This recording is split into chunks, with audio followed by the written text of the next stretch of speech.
నమస్కారం. SDV news కి స్వాగతం. ముందుగా ఈనాటి ముఖ్యాంశాలు. 27వ డివిజన్లో పర్యటించిన ఎమ్మెల్యే విష్ణు చెత్తబుట్టలు పంపిణీ, స్వచ్ఛ విజయవాడ నగరమే లక్ష్యమని వెల్లడి. త్వరలో అందరికీ DZ2 ఔషధం అందుబాటులోకి తెస్తామన్న DRDO చైర్మన్ సతీష్ రెడ్డి. గుల్లల మోదలో క్షిపణి కేంద్రం ఏర్పాటు పనులు ముమ్మరం చేస్తున్నట్లు వెల్లడి. కొనసాగుతున్న అగ్రిగోల్డ్ బాధితుల దీక్షలు, మద్దతు పలికిన రాజకీయ పార్టీల నేతలు బాధితుల్ని ఆదుకోవాలని డిమాండ్. దుర్గమ్మ దర్శనానికి పోటెత్తిన భక్తులు, దుర్గమ్మకు సారె సమర్పించిన భక్తులు, స్వాగతం పలికిన దేవస్థానం అధికారులు.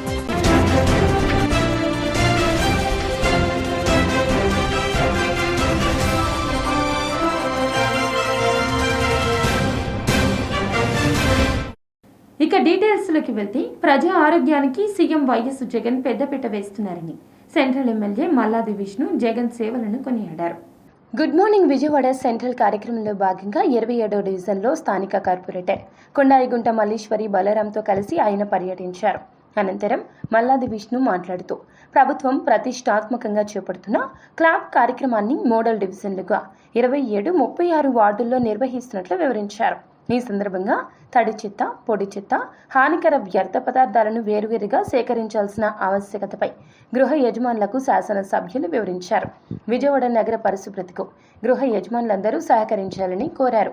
అనంతరం ఇంటింటికి వెళ్లి గృహ యజమానులకు 3 రకాల చెత్త డబ్బాలను పంపిణీ చేశారు. నగర ప్రజలు చెత్తను కాలువల్లో వేయకుండా ఈ చెత్తబుట్టలను వినియోగించి నగర పరిశుభ్రతకు సహకరించాలని పిలుపునిచ్చారు. ఇప్పటికే స్వచ్ఛతలో విజయవాడకు కేంద్రం నుంచి పలు అవార్డులు వచ్చాయని, ప్రజలందరూ ఇలాగే పరిశుభ్రతను పాటిస్తే స్వచ్ఛ విజయవాడ అవార్డు కూడా వచ్చే అవకాశం ఉందన్నారు. అలాగే ఈ డివిజన్లో ఉన్నటువంటి వైఎస్ఆర్ కాంగ్రెస్ పార్టీ నాయకులందరితో కూడా కలిసి ఈరోజు ఇంటింటికి 3 రకాలైనటువంటి ప్లాస్టిక్ 3 రకాలైనటువంటి బాక్సులను ఇవ్వడం జరిగింది. ఇది తడి చెత్త, పొడి చెత్త, అలాగే ఇతర కొన్ని పదార్థాలు, ఐడెంటిఫై అయినటువంటి పదార్థాలు, హానికరమైనటువంటి పదార్థాలు, వాటిని అందులో వేసి ప్రతిరోజు కూడా నగరపాలక సంస్థకు సంబంధించినటువంటి వారందరూ వచ్చి కలెక్ట్ చేసుకుంటారు. ఎందుకంటే ప్రతిరోజు కూడా నగరం నుంచి 500 టన్నులు చెత్త వస్తుంది, పైగా చెత్త వస్తుంది. దీన్ని ఒక పద్ధతి ప్రకారం స్వచ్ఛ ఆంధ్రప్రదేశ్, స్వచ్ఛ విజయవాడ లక్ష్యంగా పెట్టుకుని మనం పనిచేయడం జరుగుతుంది. ఇప్పటికే విజయవాడ నగరానికి 3-4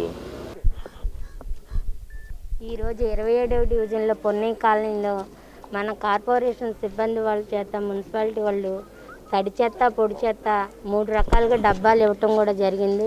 అందులో తడి చెత్త, పొడి చెత్త, అలాగే కాకుండా ఇంకో ఎర్ర డబ్బాలో హానికరం చెత్త అంటే ట్యూబ్ లైట్లే కానివ్వండి, బ్లేడ్లే కానీ, డైపర్లే కానీ ఇలాంటివి వేసి ఆ రోడ్డు మీద పెడితే మున్సిపాలిటీ వాళ్ళు వచ్చి అవన్నీ నీట్గా కలెక్షన్ చేసుకుని వాళ్ళు తీసుకెళ్ళటం కూడా జరుగుతుంది.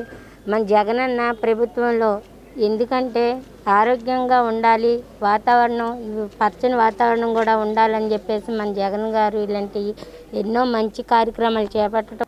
త్వరలో అందరికీ అందుబాటులో 2DZ ఔషధం రానున్నట్లు DRDO chairman doctor Satish Reddy అన్నారు.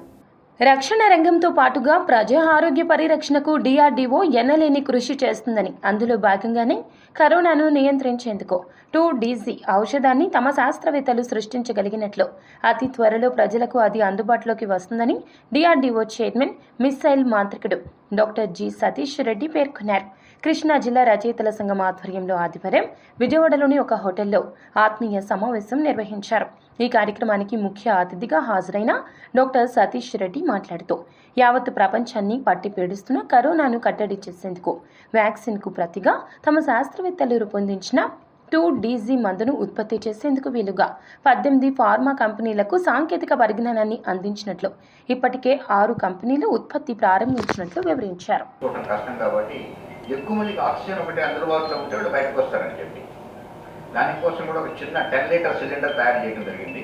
దాంట్లో ఆక్సిజన్ నింపుకొని ఈ మన చేతికి అయితే ఆక్సిమీటర్ని పెట్టుకుంటాం కదా, దాంట్లో 92 ఉంది, 94 ఉంది, 88 ఉంది, 70 ఉంది అని చూసుకుంటాం. దాన్ని రీడింగ్ చేసుకొని ఈ ఆక్సిజన్ ఆ మనిషికి ఎంత ఇవ్వాలి అనేది రెగ్యులేట్ చేసేటువంటి చిన్న ఎక్విప్మెంట్ తయారు చేశాం.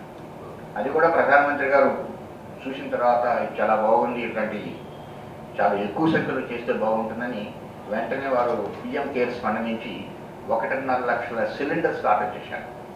ఈరోజు భారత్ ఫోర్జ్ లిమిటెడ్, యూఫ్లోని, ఎవరెస్ట్ కాంటా అని చెప్పి ఇండస్ట్రీస్ ఈ సిలిండర్స్ రోజుకి 2-3 వేల సిలిండర్లు తయారు చేస్తున్నారు. అవన్నీ కూడా దేశంలో మొత్తం హెల్త్ మినిస్ట్రీ వాళ్ళు ప్రతి జిల్లాకి వాటిని అందరూ కూడా పంపిణీ చేయడం జరుగుతుంది. వరుసగా ప్రొడక్షన్ మొదలైంది, వస్తూ ఉన్నాయి అవన్నీ కూడా. ఇది మూడవది,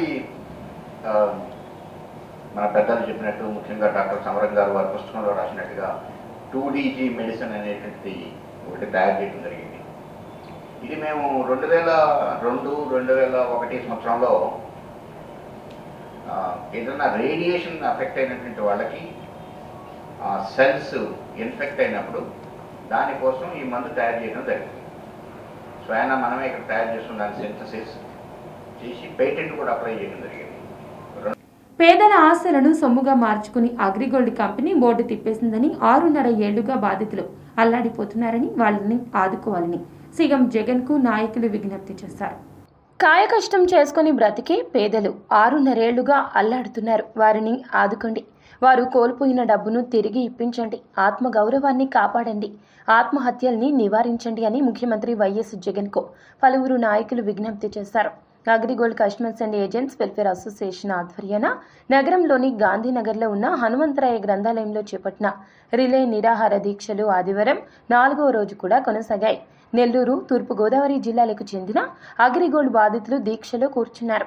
4వ రోజు దీక్షలను ఆంధ్రప్రదేశ్ వ్యవసాయ కార్మిక సంఘం అధ్యక్షుడు, మాజీ ఎమ్మెల్సీ జెల్లీ విల్సన్, ప్రముఖ సామాజిక విశ్లేషకుడు టి లక్ష్మీనారాయణ ముఖ్య అతిథులుగా పాల్గొని ప్రసంగించారు. ఈ సందర్భంగా జెల్లీ విల్సన్ మాట్లాడుతూ అగ్రిగోల్డ్ బాధితుల సమస్య న్యాయమైందని, వారి గొంతెమ్మ కోర్కెలు కోరడం లేదని చెప్పారు. ప్రతిపక్ష నేతగా వైఎస్ జగన్ ఉన్న సమయంలో చేసిన వాగ్దానాల ప్రకారం బాధితులకు తక్షణమే డిపాజిట్ డబ్బులు చెల్లించి న్యాయం చేయాలని కోరారు. బాధితుల్లో అన్ని పార్టీల సానుభూతి పరులు, అన్ని కులాల వారు, ప్రాంతాల వారు ఉన్నారని, ముఖ్యంగా ఏజెంట్లు, సీనియర్ కస్టమర్లు తీవ్ర ఒత్తిడికి గురవుతూ బలవన్మరణాలకు పాల్పడుతున్నారని ఆందోళన వ్యక్తం చేశారు. గారిని సందర్భంగా నేను ప్రత్యేకంగా అభినందిస్తూ ఉన్నాను. నిజంగా వారి సహచర బృందం వీరందరూ కూడా శాంతియుతమైనటువంటి పందాలో అన్ని పార్టీలను కూడా ఏకం చేసినటువంటి చరిత్ర అనేది వీరికి ఉంది. లోగడ ప్రతిపక్ష నాయకుడిగా ఉన్న, ప్రస్తుత ముఖ్యమంత్రిగా ఉన్న జగన్మోహన్ రెడ్డి గారిని సైతం వారు ఒప్పించి తీసుకొచ్చి ఇదే హాల్లో వారు మద్దతు తెలియజేయించినటువంటి పరిస్థితి అనేది ఉంది. ఆ రోజున ఏం చెప్పాడు జగన్మోహన్ రెడ్డి గారు? నేను ఖచ్చితంగా వీరందరికీ న్యాయం చేస్తాను, డిపాజిటర్లందరికీ తగి వచ్చే విధంగా, పైకం వచ్చే విధంగా, ఏజెంట్స్ అందరిని కూడా రక్షించే విధంగా నేను చేస్తానని చెప్పాడు.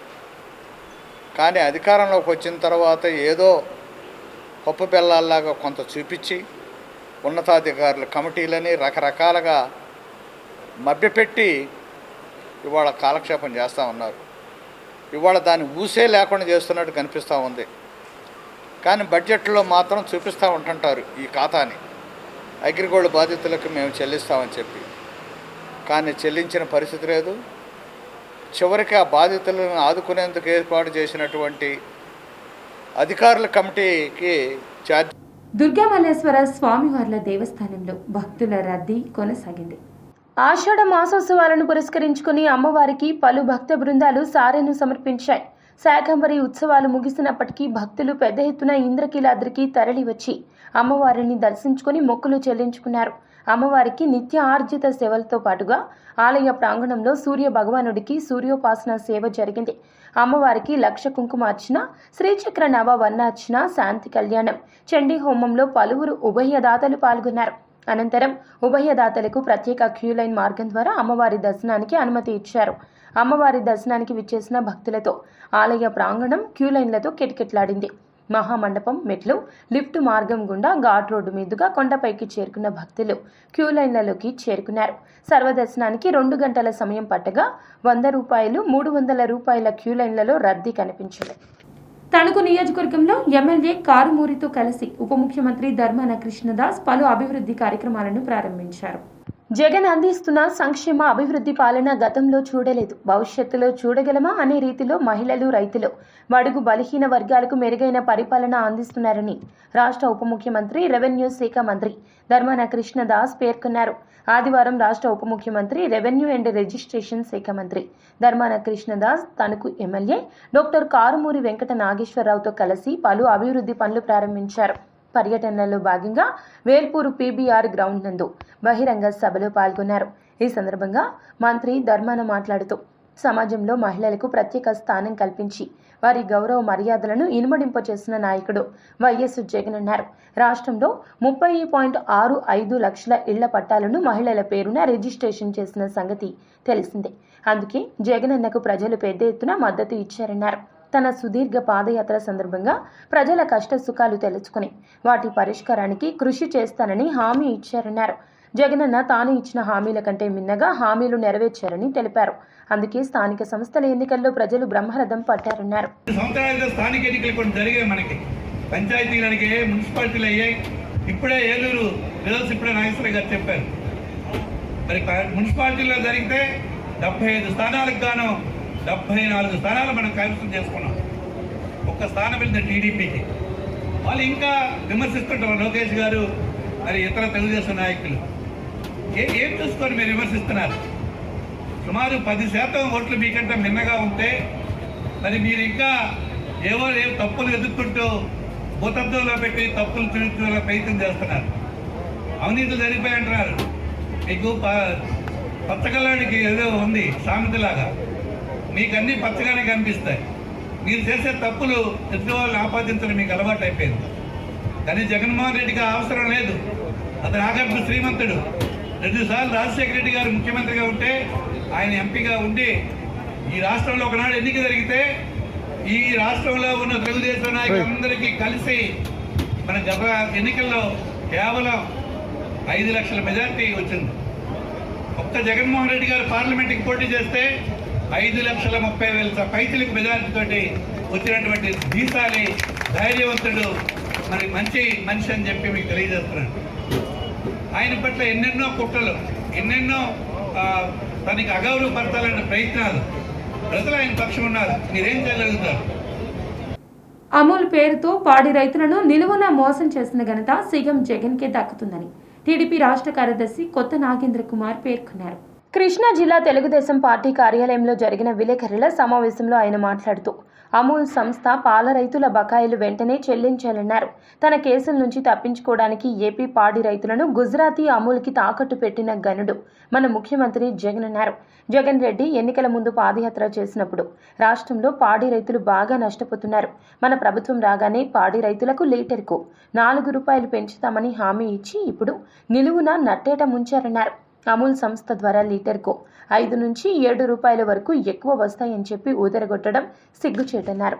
6 నుంచి 8 మాసాలుగా రైతులకు పాల బకాయిలు చెల్లించకపోవడం దుర్మార్గమని దుయ్యబట్టారు. వెంటనే బకాయిలు చెల్లించాలని డిమాండ్ చేశారు. దానికి 15% బోనస్ కూడా ఇస్తా ఉన్నారు. అంటే దాదాపుగా 10 రూపాయల వరకు రేట్ ఎక్కువ వస్తా ఉంది సహకార డైరీలు. ఆ సహకార డైరీల్ని నిర్వీర్యం చేస్తూ ఈ జగన్మోహన్ రెడ్డి గారు తన కేసుల నుంచి తప్పించుకోవడానికి జగన్మోహన్ రెడ్డి గారు ఏదైతే గుజరాతీ అమూల్ సంస్థకి ఈ పాడి రైతులను తాకట్టు పెట్టారు. అలాగే ఈ రాష్ట్రంలో చిన్న సన్నకారు వ్యాపారస్తులు తమ ప్రైవేట్ రైతుల ద్వారా కూడా రైతులకి న్యాయం చేస్తూ వారు అనుకోని అత్యున్నత రేట్లకి పాల్గొంటామంటే వాళ్ళని కూడా వికారం చేసే పరిస్థితి ఈరోజు జగన్మోహన్ రెడ్డి గారు సృష్టిస్తాం. యథార్థం కాదా? ఈరోజు చూస్తా ఉన్నాం ఏదైతే సహకార డైరీలు రైతులు పాడి రైతుకి ఎంత అండగా ఉంటాయనేది విజయ డైరీ కానివ్వండి, సంఘం డైరీ కానివ్వండి, విశాఖ డైరీ కానివ్వండి చూస్తా ఉన్నాం. వారు దాదాపుగా ఏదైతే 180 రోజులు పాలు పోసిన రైతు కుటుంబంలో అనుకోని కార్యక్రమం జరిగితే 150,000 రూపాయలు వాళ్ళకి ఇస్తా ఉన్నారు. అట్లాగే ఆ ఇంట్లో కళ్యాణం జరిగితే కళ్యాణానికి అండగా ఉంటా ఉన్నారు. రైతుకి ఈరోజు పశువులకి ఏదైనా కూడా ఇబ్బంది వచ్చినా కూడా మొబైల్ వ్యాన్స్ పెట్టి వాళ్ళు ట్రీట్మెంట్ చేస్తా ఉన్నారు. ఇదేది కూడా చేయకుండా అమూల్ సంస్థకు పాలు అమ్మించి ఈరోజు జగన్మోహన్ రెడ్డి గారు కేవలం తన తప్పుల్ని కప్పిపుచ్చుకోవడం కోసం ఏదైతే మోడీ గారి కాళ్ళ వద్ద తల మోకరిల్లి ఈరోజు అమూల్ సంస్థకి తాకట్టు పెట్టింది యథార్థం కాదా అనిపిస్తాం. ఈరోజు మేము ఒకటే డిమాండ్ చేస్తా ఉన్నాం. గత 8 మాసాలుగా ఏదైతే అమూల్ సంస్థకు పాలు పోసి ఇబ్బందులు పడి డబ్బు రాక ఇబ్బంది పడతా ఉన్నారో వారందరికీ తక్షణం ఇటు రాష్ట్రంలో అటు ఎగువ ప్రాంతాల్లోనూ భారీ వర్షాలు కురుస్తూ ఉండడంతో కృష్ణా గోదావరి నదులు ఉరకలెత్తుతున్నాయి. కొన్ని ప్రాంతాల్లో వరద నీటి వల్ల ఇబ్బందులు ఏర్పడుతున్నా రాష్ట్రంలో కీలకమైన ప్రాజెక్టులు జలసిరితో కలకల్లాడుతున్నాయి. ప్రధానంగా ఎగువ నుంచి వచ్చి చేరుతున్న వరద నీటి ప్రవాహంతో కృష్ణా నది ప్రాజెక్టుల్లో జలకళ తొణికిసలాడుతుంది. శ్రీశైలం ప్రాజెక్టు పూర్తి స్థాయి నీటి మట్టం 885 అడుగులు కాగా 864.17 మట్టానికి నీరు చేరుకుంది. ఆదివారం రాత్రికి జలాశయంలో 3,68,882 క్యూసెక్ల ఇన్ఫ్లో నమోదైంది. ఒక్క రోజులోనే ఇన్ఫ్లో సుమారుగా 2 లక్షల క్యూసెక్లకు పైగా పెరిగింది. దీంతో శ్రీశైలం ఎడమగట్టు జల విద్యుత్ కేంద్రం ద్వారా విద్యుత్ ఉత్పత్తి కొనసాగుతున్నప్పటికీ శ్రీశైలం జలాశయంలో నీటి నిల్వ కూడా పెరుగుతుంది. శ్రీశైలం పూర్తి స్థాయి నీటి నిల్వ సామర్థ్యం 215.81 టీఎంసీలు కాగా 119.52 టీఎంసీలకు నీరు చేరుకుంది. గర్ల్ ఫ్రెండ్ను ఐపీసీ సెక్షన్ 498A కింద విచారించేందుకు వీల్లేదని హైకోర్టు తేల్చి చెప్పింది. రక్త సంబంధం లేదా వివాహం ద్వారా భర్తకు బంధువులైన వారిని మాత్రమే ఈ సెక్షన్ కింద విచారించేందుకు వీలుంటుందని స్పష్టం చేశారు.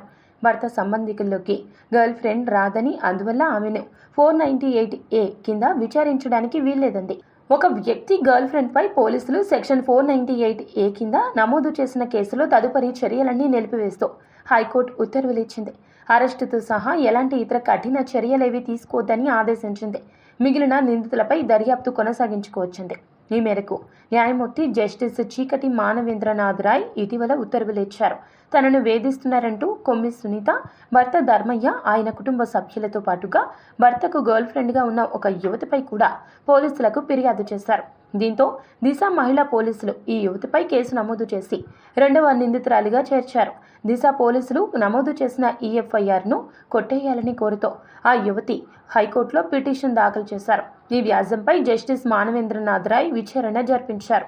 రాష్ట్రంలో అధికార పక్షానికి చెందిన ప్రజాప్రతినిధులు హిందూ మత ధర్మాన్ని దెబ్బతీసేలా ప్రవర్తిస్తున్నారంటూ సీఎం జగన్ అయినా పట్టించుకోవడం లేదని బీజేపీ రాష్ట్ర అధ్యక్షుడు సోము వీర్రాజు మండిపడ్డారు. బీజేపీ ఆధ్వర్యంలో రాష్ట్ర ఆర్థిక పరిస్థితిని చెక్కదిద్దాలని ప్రభుత్వ హిందూ వ్యతిరేక ధోరణిని నిరసిస్తూ చేపట్టిన దేవాలయాల సందర్శన కార్యక్రమం 2వ రోజుకు చేరుకుంది. సోము వీర్రాజు నాయకత్వంలో నేతల బృందం ఆదివారం గుంటూరు జిల్లా వినుకొండలో మీడియా సమావేశం నిర్వహించారు. ఈ సందర్భంగా సోము వీర్రాజు మాట్లాడారు. వినుకొండ నుండి సోము వీర్రాజు బృందం SS శ్రీనివాసులు, నాగోతు రమేష్ నాయుడులతో కలిసి ప్రకాశం జిల్లా త్రిపురాంతకంలోని త్రిపుర సుందరీదేవి, మల్లేశ్వర స్వామివారి ఆలయాలు దర్శించి పరిశీలించారు.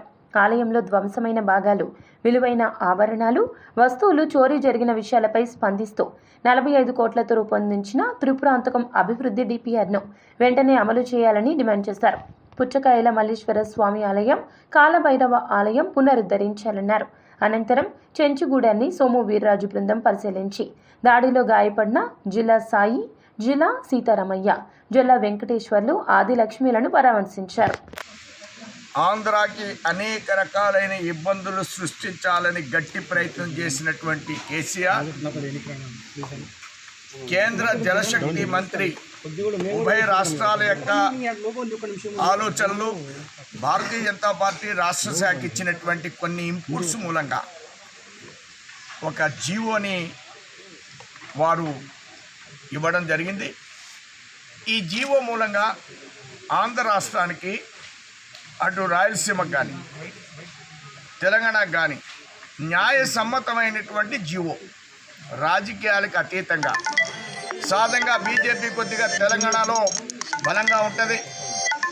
ఇక్కడ ఏదన్నా బలంగా వెళ్తే ఏదన్నా అయిపోతుందనేటువంటి జనం ఎక్కువగా ఉన్నారు. కాబట్టి మాకు తక్కువ ఓట్లు వచ్చినప్పుడు కూడా ఆంధ్ర ప్రజలకి న్యాయం జరగాలి. ఇది ఒక చీఫ్ ఇంజనీర్, అలానే ఒక కాలేజీ ప్రొఫెసర్ రామకృష్ణరాజు గారు ఏం మాట్లాడారంటే, మొన్న మేము ఒక రౌండ్ టేబుల్ సమావేశం పెట్టాము. భారతీయ జనతా పార్టీ ఈ జీవో ఇష్యూ చేయడం మూలంగా కేంద్ర జలశక్తి మంత్రి, పార్టీకి సంబంధం లేదు, ఇష్యూ చేయడం మూలంగా ఏమైతే అక్రమంగా మాట్లాడి సక్రమంగా వెళ్ళనటువంటి వ్యక్తులు చేసే పని ఏదైతే ఉందో ఇది ఒక్క భారతీయ జనతా పార్టీ ప్రభుత్వం మాత్రమే చేసింది. ఆర్టికల్ 370 ఏ విధంగా చేశారు, రామ జన్మభూమిని ఏ విధంగా చేశారు, త్రిపుల్ తలాక్ని ఏ విధంగా. దాసరి భవన్లో వామపక్షాల పార్టీల నగర నేతల ఆధ్వర్యంలో ఆదివారం ప్రెస్ మీట్ జరిగింది.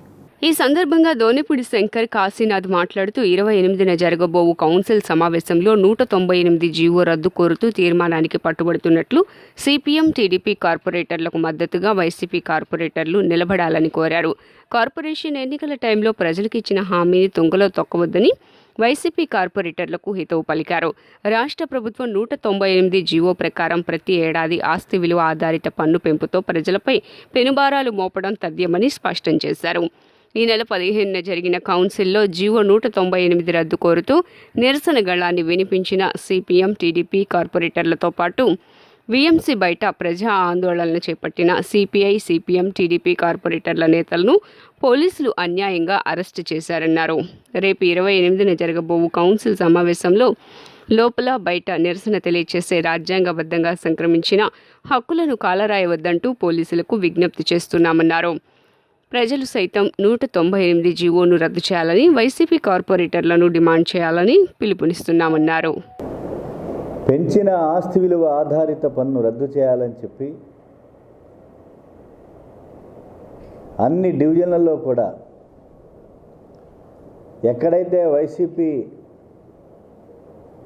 అందలం ఎక్కిందో, ప్రజలు గెలిపించారో వారిని, వైసీపీ కార్పొరేటర్లని,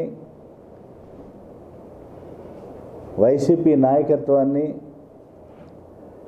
ప్రజలు, ట్యాక్స్ పేయర్స్, వివిధ స్వచ్ఛంద సేవా సంఘాల వారు మీ డివిజన్స్లో వైసీపీ కార్పొరేటర్ నిలదీయమని చెప్పేసి ఈ సందర్భంగా సిపిఐ సిపిఎంగా రేట్ పేయర్స్గా విజ్ఞప్తి చేస్తున్నాం. 198వ నెంబర్ జీవోకి సంబంధించి ప్రత్యేక కౌన్సిల్ని ఏర్పాటు చేసేటువంటి దానికోసం ప్రయత్నం జరిగింది. ఎట్టకేలకు ప్రయత్నం జరిగింది. మేము కోరాం వామపక్షాలుగా, ప్రత్యేకించి సమావేశం స్పెషల్ మీటింగ్ వేయండి, మీటింగ్లో చర్చించండి, దాని మంచి చెడు అని చెప్పనేటువంటి చర్చించడం ద్వారా దాన్ని చర్చ నడిపి తిరస్కరించండి అని చెప్పనేటువంటిది అప్పీల్ చేశాం. కానీ మేయర్ గారు చెప్పినటువంటి సందర్భంగా స్పందించాల, జనరల్ సమావేశం వేశారు. నగరంలోని కామినేని హాస్పిటల్స్ గ్యాస్ట్రో విభాగంలో అత్యాధునిక సేవలు అందుబాటులో ఉన్నాయి. అనుభవజ్ఞులైన నిపుణుల ఆధ్వర్యంలో స్కానింగ్ తదితర వ్యాధి నిర్ధారణ పరీక్షలు, మందులతో చికిత్స, శస్త్రచికిత్స, ఎండోస్కోపీ తదితర సేవలను అందిస్తున్నారు. కామినేని గ్యాస్ట్రో విభాగంలో ఇటీవలే కొన్ని క్రిటికల్ కేసుల్లో విజయవంతంగా చికిత్సను అందించి పేషెంట్ల ప్రాణాలను కాపాడగలిగారు. కామినేని అడ్వాన్స్ గ్యాస్ట్రో కేర్ నందు నిర్వహించిన చికిత్సలను సంబంధించిన వివరాలను తెలియజేసేందుకు శనివారం విలేకరుల సమావేశాన్ని ఏర్పాటు చేశారు. నగరంలోని ఇంద్రప్రస్థ హోటల్లో జరిగిన ఈ సమావేశంలో కామినేని సిఓఓ డాక్టర్ నవీన్ కుమార్ వెనిగళ్ల మాట్లాడుతూ, తమ హాస్పిటల్లోని అడ్వాన్స్డ్ గ్యాస్ట్రో కేర్ విభాగం నందు సీనియర్ గ్యాస్ట్రో సర్జన్లు డాక్టర్ గొర్తి గణేష్, డాక్టర్ పవన్ వెల్లినేని సేవలు అందిస్తున్నారని తెలిపారు.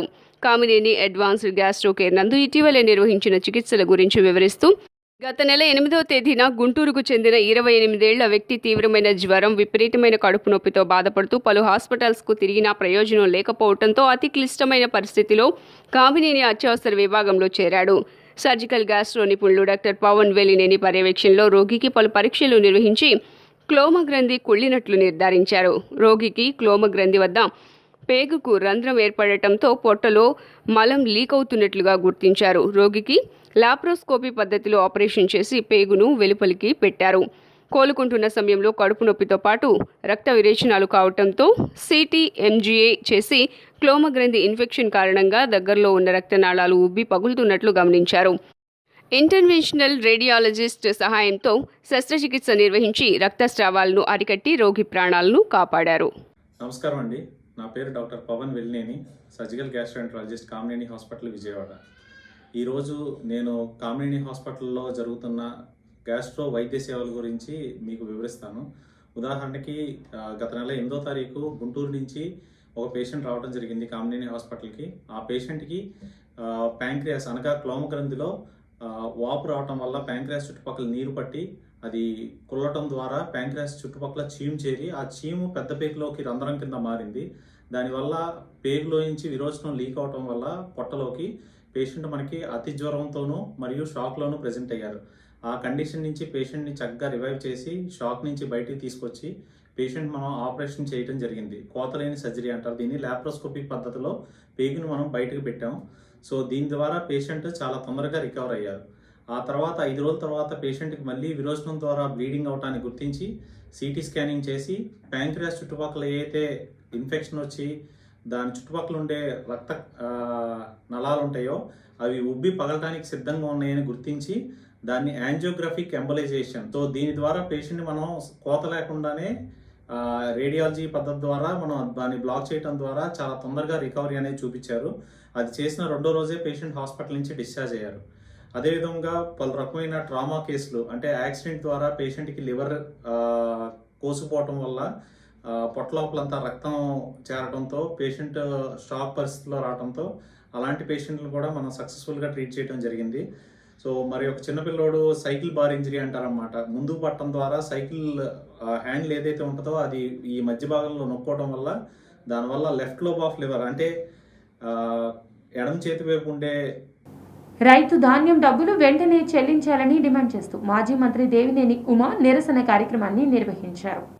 రెడ్డిగూడెం మండలం నాగులూరులో రైతు ధాన్యం అమ్ముకున్నాను, మళ్లీ పంట వేసుకోవాలి అని రైతు ఆవేదన చెబితే ఆ రైతును మీ అనుచరులతో బెదిరిస్తారా అన్నారు. రైతు ధాన్యం డబ్బులు మీ అవసరాలకు ఉపయోగించుకోవడం ఏంటని ప్రశ్నించారు. మీడియా మిత్రులకు ఇంతవరకు అక్రెడిషన్ కార్డులు ఇవ్వలేదన్నారు. ఇవాళ మీడియా మిత్రులు గట్టిగా ప్రశ్నిస్తే నందిగామలో ఒక జర్నలిస్టు గంటా నవీన్ను చంపినట్లు చంపిస్తారు. నిన్న మా నాయకులు రోడ్లు పరిశీలించడానికి వెళ్తే మా నాయకులు గద్దె రామ్మోహన్ మీద మీ నాయకుల మీద బురద వేస్తారా అన్నారు. అసలు ధాన్యం డబ్బులు ఎందుకు చెల్లించరు, ముఖ్యమంత్రి ఎందుకు మాట్లాడరని ప్రశ్నించారు. అప్పులు అప్పారావులాగా 25,000 కోట్ల అప్పులు తెచ్చి ఇవాళ ఆ డబ్బులు చాలక ఢిల్లీలో మళ్లీ చక్కర్లు కొడుతున్నారని బుగ్గన. గోదావరి వరద వస్తూ ఉంటే అక్కడ నిర్వాసితులు కొండల మీద గుట్టల మీద బ్రతుకుతున్నారన్నారు. పోలవరం నిర్వాసితులకు ఎంతమంది ఇల్లు కట్టించి ఇచ్చారు, సమాధానం చెప్పండి అని ప్రశ్నించారు. మొన్న పోలవరం వెళ్లారు ముఖ్యమంత్రి. మంత్రి నోరు తెరిచారా, ఎందుకు మీడియాతో మాట్లాడు ముఖ్యమంత్రి అని ప్రశ్నించారు.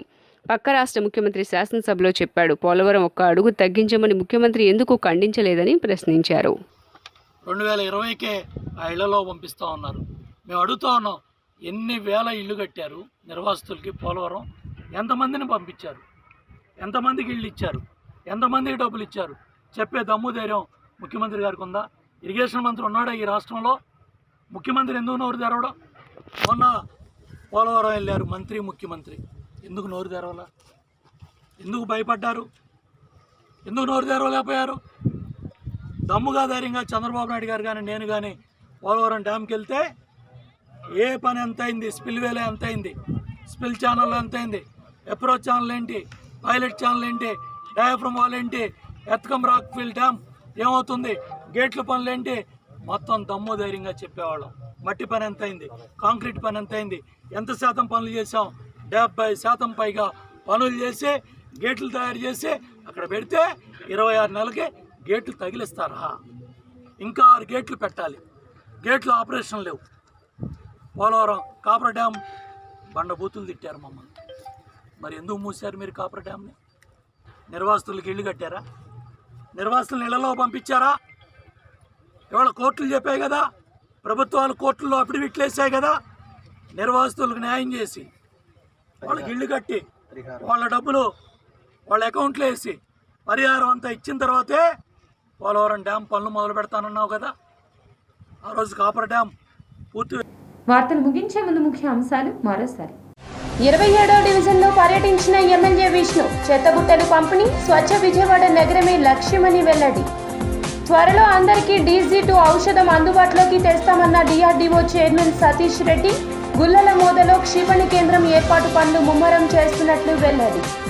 కొనసాగుతున్న అగ్రిగోల్డ్ బాధితుల దీక్షలు, మద్దతు పలికిన రాజకీయ పార్టీల నేతలు బాధితుల్ని ఆదుకోవాలని డిమాండ్. దుర్గమ్మ దర్శనానికి పోటెత్తిన భక్తులు, దుర్గమ్మకు సారె సమర్పించిన భక్తులు, స్వాగతం పలికిన దేవస్థానం అధికారులు. SDV న్యూస్ సమాప్తం. నమస్కారం.